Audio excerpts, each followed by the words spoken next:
એમ? હા, શું જાણો છો તમે એના વિશે? એ જ કે છોકરીનો પતિ કોણ છે, જેની સાથે છૂટાછેડા લેવાની છે. કોણ છે એનો પતિ? હું જાણતી જ હતી કે તમે નહીં જાણતા હો. છે કોઈ બવાલી જેવો છોકરો અને નામ છે એનું વિઠ્ઠલ. વિઠ્ઠલ? વિઠ્ઠલ નામ છે એના પતિનું? હા, તમે એને મળ્યા? મળી તો નથી મને, પણ એ છોકરો મારા ઘરે આવ્યો હતો. દૂરથી જોયો છે મેં. જે વિઠ્ઠલને મેં લક્ષ્મીના પતિ બનવાનું નાટક કરવા કહ્યું હતું, એ જ વિઠ્ઠલને લક્ષ્મીએ આમની સામે એના પતિ તરીકે હાજર કરી દીધો. એટલા માટે કે શ્રુતિ અને એની આ મમ્માને ખબર ન પડી જાય કે લક્ષ્મીનો પતિ બીજું કોઈ નહીં પણ શોધન છે. આ છોકરી તો ધાર્યા કરતા પણ વધારે ચાલાક નીકળી. મારું ફેંકેલું પત્તું એણે ઉપાડી લીધું.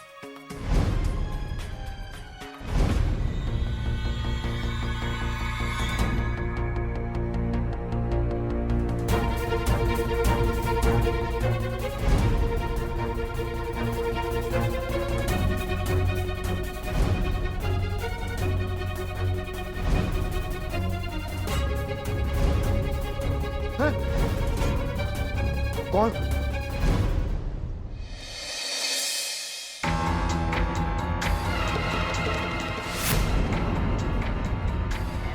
આ છોકરી સીધી સાદી ન હોઈ શકે.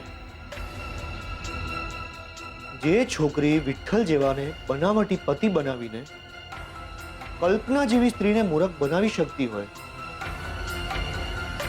એ છોકરી સીધી સાદી ન હોય.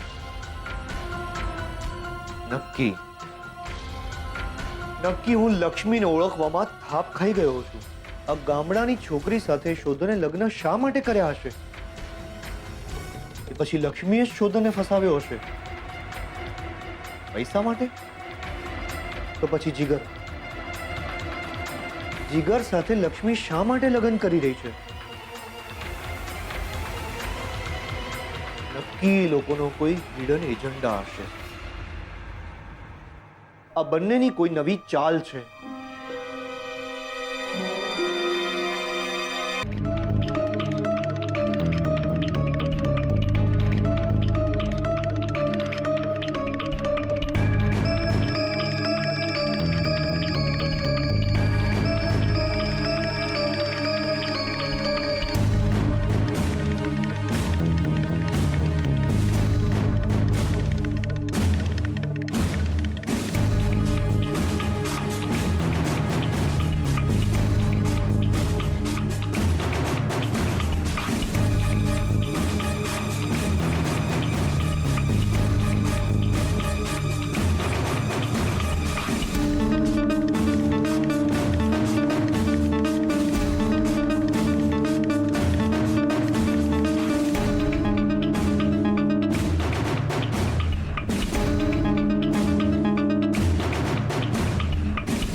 શેના પેપર્સ છે?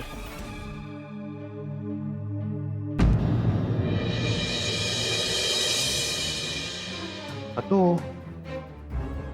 સિવિલ મેરેજ માટેનું એપ્લિકેશન ફોર્મ છે. જીગર અને લક્ષ્મી સિવિલ મેરેજ કરી રહ્યા છે.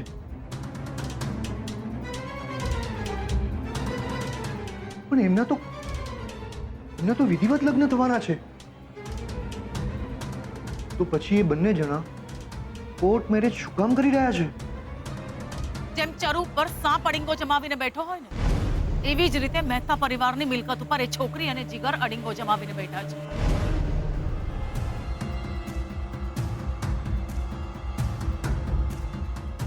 છોડીશ નહીં. હવે હું આ બંને જણાને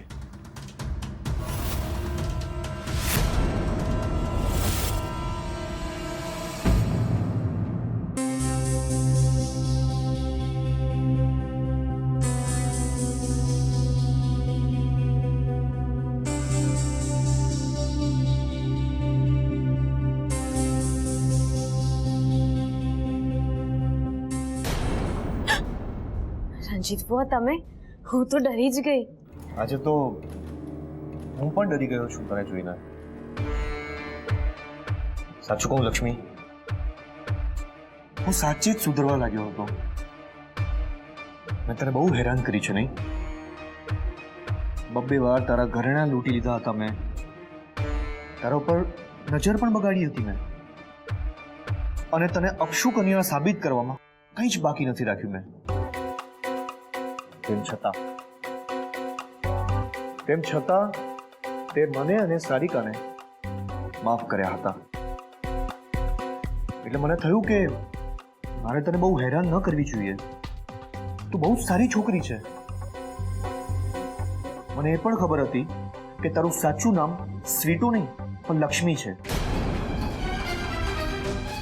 તું કુંવારી નહીં, તું પરણેલી છે એ પણ હું જાણતો હતો. અને બીજું કોઈ નહીં, પણ શોધન તારો પતિ છે એ પણ હું જાણતો હતો. પણ હું ચૂપ રહ્યો. રંજીત બુઆ, તમે સાંભળ ને, મારી વાત તું આજે ધ્યાનથી સાંભળ.